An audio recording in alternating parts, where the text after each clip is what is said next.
محمد رسول الله والذين معه أشداء على الكفار رحماء بينهم تراهم ركعا سجدا يبتغون فضلا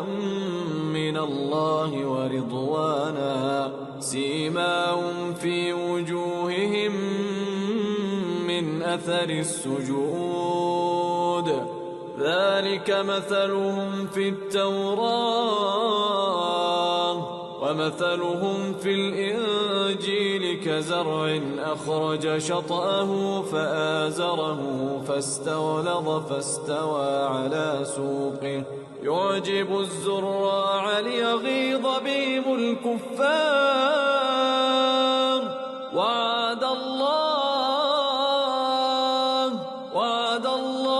الذين آمنوا وعملوا الصالحات منهم مغفرة وأجرا عظيما.